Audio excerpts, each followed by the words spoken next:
Bonjour à tous et bienvenue pour la matinale, l'émission quotidienne de CMC Markets qui débute à 10 heures. Je suis Nicolas Chéron, stratégiste pour vous servir et nous sommes aujourd'hui le lundi 21 novembre 2016. Le titre du jour est « Semaine calme en perspective ». En effet, l'élection de Donald Trump s'est passée il y a à peu près une semaine et demie. Les marchés indiciels notamment ont été très volatiles, puis ensuite se sont calmés. La semaine dernière, nous avons assisté à des ranges sur les indices américains, sur les indices européens également. Nous avons vu le dollar continuer sa course et enchaîner ainsi 10 séances de hausse consécutives avant de enfin consolider aujourd'hui. Nous avons donc des indices qui sont stables, nous avons un dollar qui consolide un petit peu et qui permet des rebonds sur l'or ou encore sur l'euro-dollar, des actifs qui étaient particulièrement baissiers. Nous avons le pétrole qui est toujours soutenu et nous allons faire un point complet sur ces marchés pour pouvoir débuter la semaine. Concernant cette semaine, nous avons Thanksgiving jeudi, ce sera donc férié aux États-Unis. C'est la raison pour laquelle cela pourrait être une semaine relativement calme. Je vous ai préparé un descriptif du calendrier de la semaine qui sera publié dans la rubrique Actualité et analyse du site de CMC Markets juste après cette matinale. Bienvenue à tous ceux qui nous rejoignent et je salue également tous ceux qui nous regardent sur YouTube. Avant toute chose, voici un avertissement sur les risques concernant le caractère purement informatif de cette présentation et les CFD. Je vous invite à en prendre note. Vous pouvez, comme tous les matins, utiliser les fonctions de chat et de questions-réponses en haut de votre écran pour pouvoir converser avec moi. On va voir ensemble les dernières actualités marché, macro, actions, les statistiques économiques passées et à venir, une figure graphique reconnue par la plateforme de CMC Markets et bien évidemment, je répondrai à vos éventuelles questions. Alors, en termes d'actualité marché, le dollar index consolide à 101,1 points après 10 séances de hausse d'affilée. Donc, le dollar américain a été très recherché après l'élection de Donald Trump.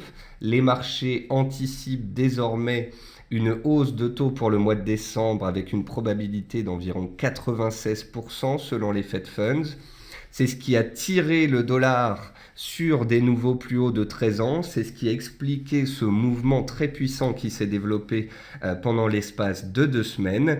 Mais maintenant, les opérateurs devraient attendre un peu plus de mesures, de visibilité sur ce que va faire Donald Trump. Et c'est la raison pour laquelle on pourrait assister à une certaine stabilisation.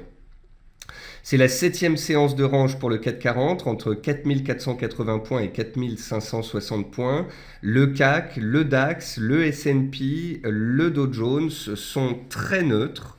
Est-ce qu'ils vont réussir à sortir de leur range cette semaine? Ce n'est pas certain. Ne vous attendez pas à une très forte volatilité. Et concernant les indices américains, tant que ces derniers restent à faire des plus hauts de plus en plus haut et des plus bas de plus en plus haut, tant qu'ils sont dans des tendances haussières, eh bien un biais haussier peut être observé. D'ailleurs, nouveau plus bas mensuel du VIX à 14,85 points ce matin, signe d'une complaisance toujours bien présente sur ces marchés. Parce que le dollar consolide, eh bien on a l'or, le pétrole, le gaz, l'euro qui rebondissent un petit peu ce matin. On a l'or qui se stabilise sur les 1215 dollars grâce au repli du dollar américain. Le pétrole WTI gagne 2% à 46,5 dollars. C'est un pivot pour la suite, c'est les plus hauts de la semaine dernière. Si on arrive à dépasser ce seuil-là, on pourrait avoir une nouvelle accélération haussière du pétrole WTI qui reste ancré dans une tendance de moyen terme. Je vous avais rédigé des analyses la semaine dernière en début de semaine pour évoquer un possible point bas, ce qui semble avoir pris forme. Et puis nous avions vu vendredi que le gaz naturel cassait une résistance à 2,73 me semble-t-il, et il l'a décalé à la hausse ce jour suite à la confirmation de son épaule tête-épaule journalière. On verra ça dans la partie graphique. Dans les actualités macroéconomiques, Angela Merkel brigue un 4e mandat en Allemagne, ce qui a tendance à soutenir le DAX puisque ça conforte les opérateurs sur une certaine stabilité potentielle. Il y a eu des flux hebdomadaires records sur les actions. la semaine dernière, donc la semaine du 16 novembre, avec plus 27,1 milliards d'entrées sur le marché action. Et puis on a vu des rachats nets hebdomadaires sur les fonds obligataires les plus importants en 3 ans et demi, moins 18,1 milliards de dollars. Donc on a bel et bien des gérants qui sont sortis du marché obligataire et qui sont rentrés sur le marché action, notamment avec les gros mouvements de taux qu'il y a eu depuis l'élection de Donald Trump. Terry Sandven, stratégiste chez US Bank Wealth Management, pense que comme les grands indices sont à des pics historiques, nous sommes probablement partis pour une période de digestion. On a eu beaucoup de changements fondamentaux, on a eu le Brexit, on a eu l'élection américaine, ces grands rendez-vous sont passés, les indices sont sur leur plus haut annuel, que ce soit aux États-Unis ou également en Europe. Et donc, d'après certains spécialistes, on pourrait assister à une période de stabilisation avant que de nouvelles tendances se dessinent. Et puis enfin, le ministre russe de l'énergie a annoncé que son pays soutiendrait un accord de gel de production bien qu'il ne fasse pas partie de l'OPEP. Et cela faisait partie vendredi des spéculations haussières qui maintenaient le pétrole WTI en tendance haussière de court terme. Côté entreprise, Vinci va augmenter les tarifs autoroutiers de 0,76% en moyenne. Novartis s'offre le laboratoire Celexis pour 665 millions de dollars. Le chinois Fosun prend 16,7% de la branche portugaise BCP. Solocal tiendra sa prochaine assemblée générale le 15 décembre. Et enfin, Safran rachète 600 000 de ses propres actions. Dans les meilleures et les moins bonnes performances du CAC 40, vous pouvez voir qu'on n'a pas de forte hausse ni de forte baisse ce jour. On a des marchés qui sont relativement stables en ce début de semaine, avec notamment Total qui tire le CAC 40 à la hausse, avec le pétrole WTI qui est toujours soutenu et sur les plus hauts de la semaine dernière. Côté statistiques passées, on aura peu de chiffres cette semaine, gardez cela en tête. On a eu les exportations japonaises ce matin qui ont baissé de 10,3% en octobre, attestant d'une demande extérieure dénuée de rigueur et résultant également de la vigueur du yen. Le consensus tablait sur moins 8,6%, donc les chiffres sont moins bons qu'attendus. Ce jour à 14h30, on aura le commerce de gros au Canada et ce sera le seul chiffre du jour. Et puis pour finir, donc dans la rubrique figure graphique de la plateforme de CMC Markets, voici donc un triangle que nous avions noté ensemble vendredi dernier sur les cours du gaz. Vendredi après-midi, les cours sont partis à la hausse et ils ont cassé les 2,73 dont je vous parlais tout à l'heure. On a clôturé au plus haut du jour, on a donc validé une épaule, tête, épaule qui se formait sur les cours du gaz. Et donc suite à l'éjection qu'on a eu des cours vendredi en dehors du triangle qu'on avait noté ensemble, eh bien les acheteurs ont pris la main et on a continué de grimper. On a cassé donc les 2,70, 2,73, on a gagné 15 cents, soit à peu près 5% très rapidement et j'espère que peut-être certains d'entre vous en ont profité. On va passer sur la plateforme de CMC Markets et on va regarder les indices boursiers pour commencer. Nous avons des indices américains qui sont sur leur plus haut. Le Dow Jones est sur ses records historiques et il est un petit peu en apesanteur. Une consolidation des indices américains pour revenir tester des supports n'aurait rien d'illégitime. Ça pourrait donc engendrer des prises de bénéfices sur les indices européens et peut-être les faire revenir sur les supports. Donc prudence. On a une tendance haussière de moyen terme, mais en journalier, c'est très neutre. Voilà, donc si le CAC arrivait à aller chercher ces 4560 points et à les casser, on pourrait aller viser les 4610 et les 4640 points, les 4640 points étant un possible retour à l'équilibre. Si on revient vers les 4470-75 points, il faudra absolument que les acheteurs se manifestent. Sinon, le CAC pourrait redescendre d'un cran et revenir vers la zone des 4400 points, dans laquelle arrive désormais la moyenne mobile à 200 séances, qui est d'ailleurs haussière depuis un peu plus d'un mois. Donc à moyen terme, on est au-dessus des 4400, on est haussier. À court terme, au-dessus des 4470, on est haussier. Mais attention, si on casse ce premier seuil, on pourrait revenir sur le second. Sur le DAX, c'est la même chose. On n'a pas passé les 10 800 points la semaine dernière. On consolide petit à petit. On a un support à 10 580 points. Mais sait-on jamais, si on casse ce support-là, on pourrait peut-être décaler d'un cran. On a un support intermédiaire ici dans la zone des 10 450 points. Et puis en dessous, bien évidemment, on a les 10 330, les 10 300 points qui ont fait office de support, notamment au mois de septembre. Donc je ne suis pas baissier sur les indices. Les indices sont aussi à moyen terme. En données journalières, on est aussi au-dessus des supports.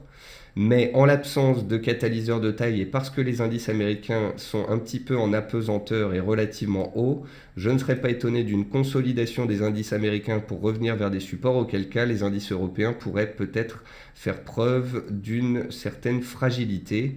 Si le DAX revient vers 10 580 et les casse, on a le support suivant qui est à 10 450. Donc ça fait un peu plus d'1% de baisse.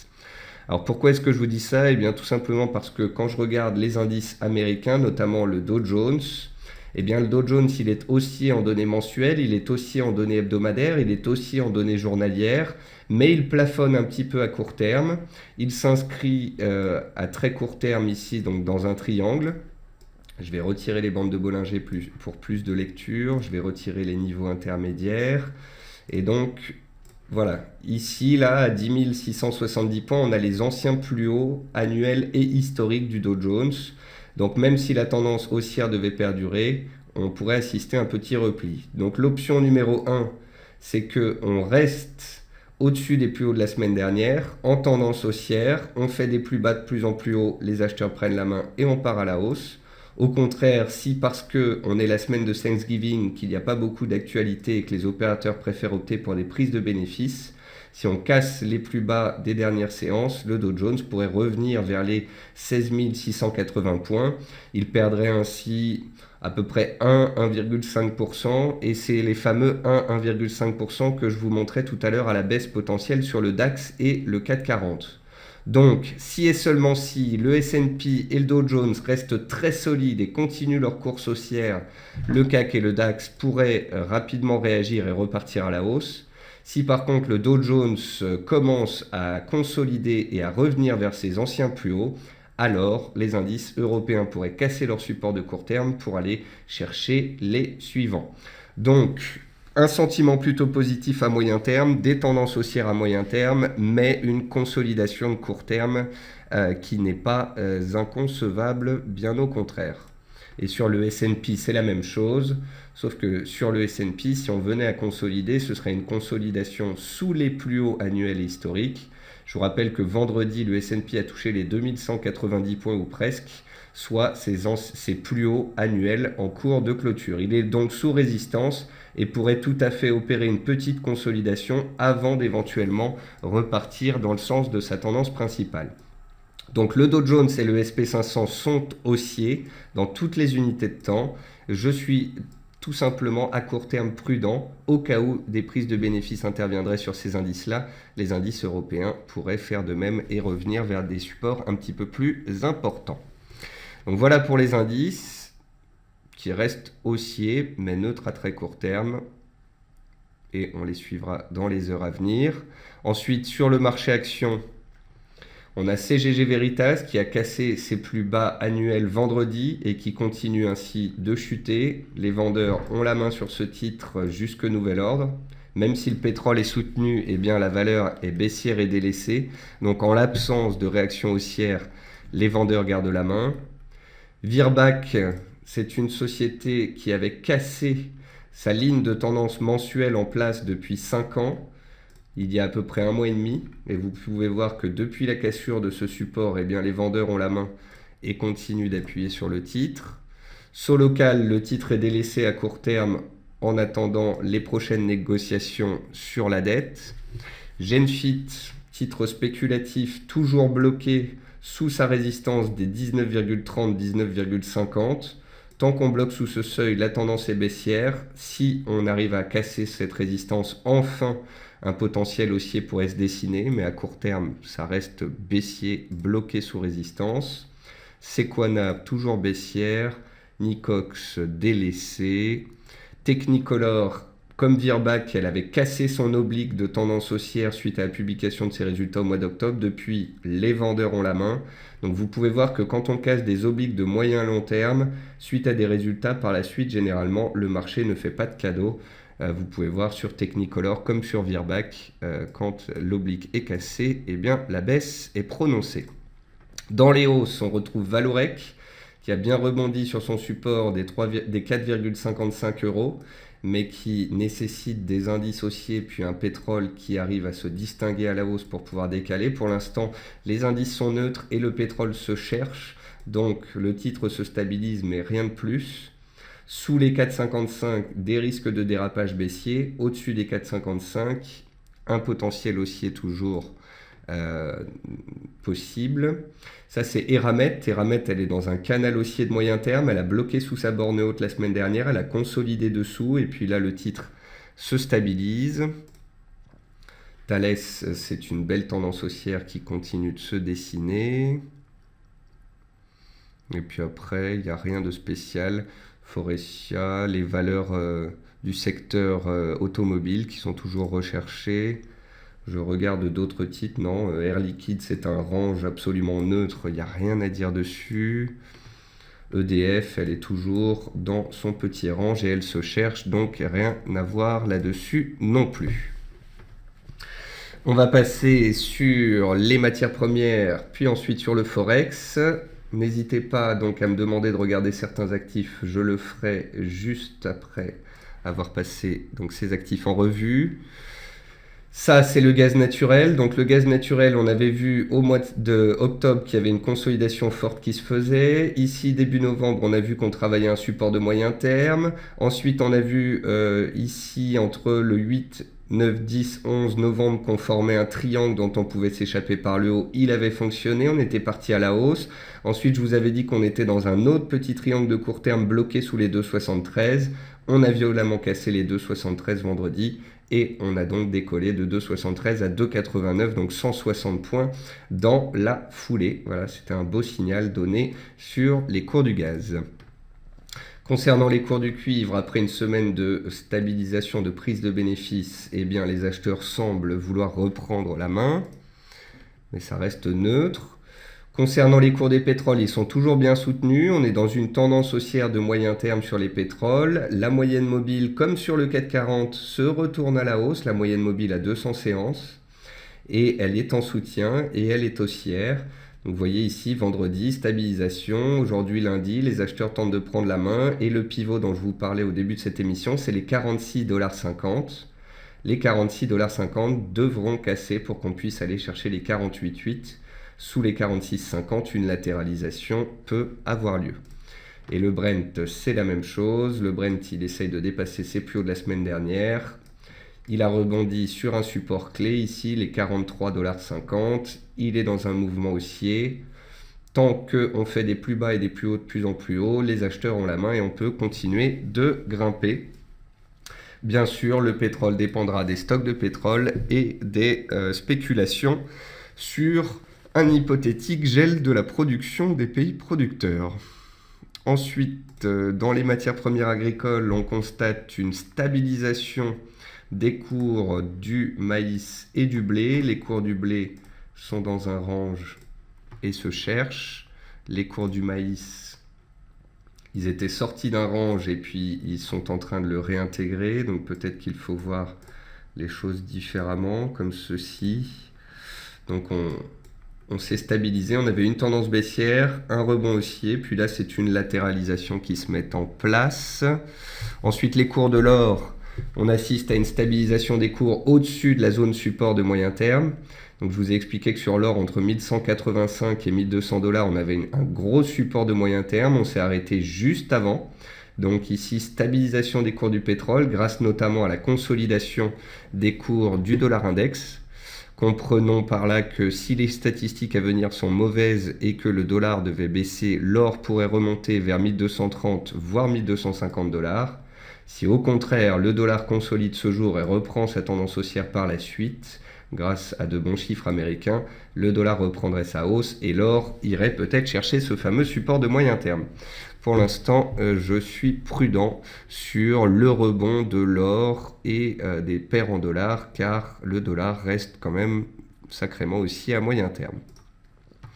Les cours du sucre rebondissent un petit peu à court terme. D'ailleurs, on peut voir qu'ils ont clairement approché la zone des 19,50, l'objectif théorique de la sortie de ce triangle. On peut considérer que l'objectif est désormais atteint puisqu'on l'a frôlé à 10 centimes. Et étant donné qu'on a approché ce support et que les cours se stabilisent, on pourrait très bien avoir un rebond technique haussier. Donc, je considère que l'objectif théorique de cette sortie de triangle sur le sucre a été atteint. Et puis pour finir, les cours du riz. Les cours du riz, ils ont réagi positivement sur le support des 9,20 cents la semaine dernière. Ils ont tenté de décaler à la hausse. Les acheteurs semblent avoir la main à court terme. On est toujours dans une tendance baissière, mais on est bien stable. Les acheteurs tiennent le choc. Et je vous rappelle donc que vous pouvez lire une analyse sur le riz ici dans la rubrique Actualité et Analyse. Vous avez en fait ici une analyse post-élection. Mon alerte de lundi dernier sur le WTI, mon analyse sur le riz de la semaine dernière, un point sur le dollar, et puis d'ici une heure ou deux, juste après la matinale, je vous publierai un descriptif du calendrier de la semaine. Et puis pour finir, on parle des devises. Et dans les devises, bien évidemment, la devise dont on parle, c'est le dollar américain. Le dollar américain est dans une tendance haussière de moyen terme et de court terme. Il est fortement haussier, il a enchaîné 10 séances consécutives de hausse. Aujourd'hui, lundi, on consolide, on est revenu sur les plus bas de vendredi, les acheteurs sont présents. Donc pour l'instant, c'est une latéralisation des cours à laquelle nous assistons. Si on avait des statistiques américaines mauvaises, on pourrait revenir peut-être sur les 100,50, c'est-à-dire les plus hauts de 2015. C'est un support désormais puisqu'on l'a cassé. L'objectif théorique haussier de la vague en cours, il est ici à 102,3. J'ai pris en fait la hauteur ici du range entre les plus bas de novembre et les plus hauts d'octobre ici. J'ai reporté la hauteur de ce range-là à la hausse et ça m'a donné un objectif théorique là-haut. Donc en gros, sur le dollar américain, on a support de court terme 100,50, support de moyen terme 99 points et objectif haussier de court terme à 102,30. Voilà les trois seuils que je vais suivre sur le dollar. Donc parce que le dollar a consolidé ce matin, eh bien on a eu toutes les paires en dollars et l'or qui ont rebondi à court terme. Néanmoins, vous pouvez voir que le dollar reste quand même haussier, qu'il ne consolidera pas forcément beaucoup plus. Donc attention à ceux qui joueraient des rebonds techniques sur les paires en dollars. Pour l'instant, cela reste, comme je viens de vous le dire, des rebonds techniques. On a l'AUD qui avait beaucoup baissé, qui donc rebondit un tout petit peu à court terme. On a l'euro qui avait été délaissé, qui avait baissé de 700 points en ligne droite, qui fait son petit rebond de court terme. On a la livre qui se stabilise sur les 1,23, 1,2330. On a le NZD qui a rebondi sur les 0,70, son support du mois de juin et juillet. Donc voilà, sur certaines paires comme l'euro et l'AUD, on n'était pas sur des supports, mais on était survendu et on assiste à des petits rebonds techniques. Sur le NZD, on a atteint un support et on fait une petite réaction haussière de court terme. Pour que ces petites réactions haussières de court terme puissent se transformer en des rebonds tangibles, il faudrait absolument que le dollar casse les plus bas du jour et de vendredi. Ce qui montrerait que les vendeurs prennent la main à court terme, ce qui engendrerait peut-être un repli du dollar en direction des 100,50, les fameux plus hauts de 12 mois, et qui permettrait aux paires en dollars de rebondir un peu plus. Mais pour l'instant, n'allons pas trop vite en besogne, le dollar a consolidé ce matin et il ne semble pas vouloir aller plus bas à court terme. Alors, on me demande de regarder l'USD MXN et l'euro-yen. Alors, l'euro-yen, le voici. Donc, l'euro-yen, c'est une paire qui était fortement baissière en 2015, fin 2015 et toute l'année 2016. Et là, ce qui s'est passé depuis à peu près 2 semaines, c'est qu'on a réussi à sortir de la dynamique baissière et à passer aussi à court terme. Donc, l'euro-yen est monté aussi fortement parce que le yen baissait. Vous avez pu le voir sur la paire USD-yen. Et l'euro-yen donc est dans une tendance haussière de court terme. Et la prochaine résistance, elle est ici. Elle n'est pas très loin des cours actuels. Donc voilà, l'euro-yen, c'est pas une paire qui est en tendance haussière ni de moyen terme, ni de long terme. C'est une tendance qui est haussière à court terme, mais baissière à moyen terme. Donc il faut faire attention. Ça veut dire que tant que les acheteurs ont la main et tant qu'on fait des plus bas de plus en plus haut et tant que c'est soutenu comme mouvement, les acheteurs peuvent continuer de grimper en direction des résistances. Mais à tout moment, si on vient à casser la tendance haussière de court terme, attention, c'est peut-être que la tendance baissière de moyen terme reprendrait. Donc l'euro-yen, voilà, j'avais noté un triangle, on a réussi à s'en échapper, on a réussi à casser le niveau horizontal des 116, les acheteurs ont pris la main et on a opéré un rebond technique.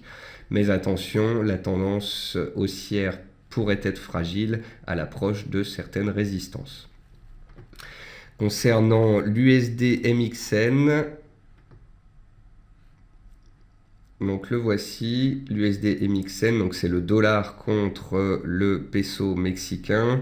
Lorsque Donald Trump a été élu, eh bien évidemment, on a eu un décalage ultra puissant du dollar contre le peso mexicain. À court terme, vous voyez que les cours se sont stabilisés. Donc en gros, les anciens plus hauts ici du mois de septembre, quand on s'en est approché, ils ont fait support. Donc on a ici une zone de support. Ça, c'est la zone de support. Hop. Et puis, en zone de résistance, on a les plus hauts du vendredi 11 en clôture qui ont bloqué vendredi 18. Donc, on a bel et bien une résistance qui s'est formée à 20,77 et on a un support ici sur les 20. Donc, c'est une paire qui est haussière à long terme. Gardez ça en tête. Le peso mexicain, il baissait déjà contre le dollar depuis un sacré bout de temps. Ça, c'est la tendance haussière de l'USD MXN sur 2014, 2015, 2016. Donc, vous pouvez voir que c'est une paire haussière en mensuel, haussière en hebdomadaire, haussière en journalier. Toutes les unités de temps sont haussières. On a une résistance à 20,77 et un support à 20. Voilà. Et puis, dernière question sur une action française pour LL. On va regarder le titre Danone.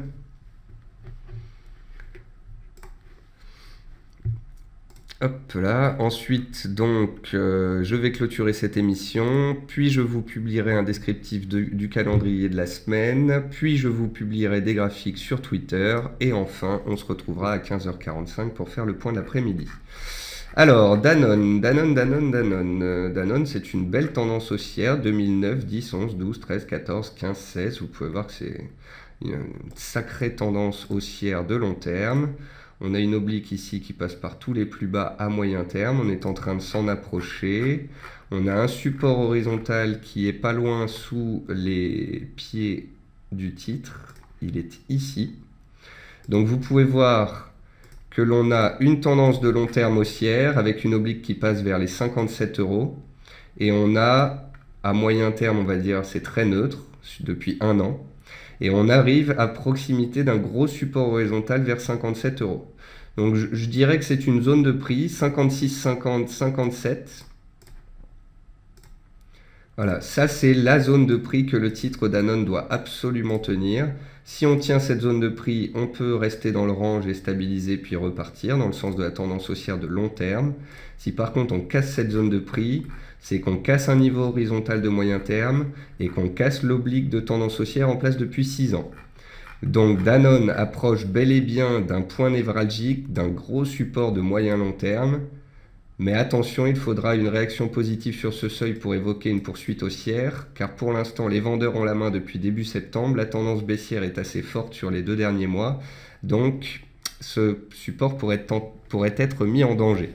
Donc, voyons ce que les cours font s'ils reviennent sur cette zone de prix, si les acheteurs se mobilisent, si un chandelier de retournement prend forme, et si tel devait être le cas, alors on pourrait parler de nouveau d'une prise en main des acheteurs. Allez, dernière question pour Alexis. Alexis nous dit, j'aurais une petite question, si ça ne dérange pas, lorsqu'on prend une position de 15 000 quantités sur le pétrole Brent qu'on sert avec 300 euros, on est gagnant avec les commissions ou pas du tout? Alors Alexis, si vous voulez faire des calculs de spread, de commission, savoir un petit peu comment gérer vos positions, n'hésitez pas, vous avez des conseillers CMC Markets qui sont à votre disposition toute la journée, qui sont très professionnels, qui répondent très rapidement. Si vous avez envie à tout moment de calculer les spreads, de calculer les coûts, de calculer vos frais de transaction, etc., vous passez un petit email ou vous passez un petit coup de fil directement au bureau CMC Markets et vous pourrez faire tous ces calculs avec votre conseiller client. Voilà, sur ce, je vous laisse. C'était la fin de cette première émission pour un petit peu décrypter ce qu'il s'est passé et ce qui pourrait se passer cette semaine. Cela pourrait être une semaine calme en apparence, mais comme je vous l'ai expliqué, on pourrait aussi assister à des petites consolidations indicielles, donc ça pourrait engendrer un peu de volatilité. Je vais vous publier juste après cette émission un descriptif de la semaine, et puis j'espère vous retrouver à 15h45 pour le quart d'heure US. Bon appétit à tous et bon trading!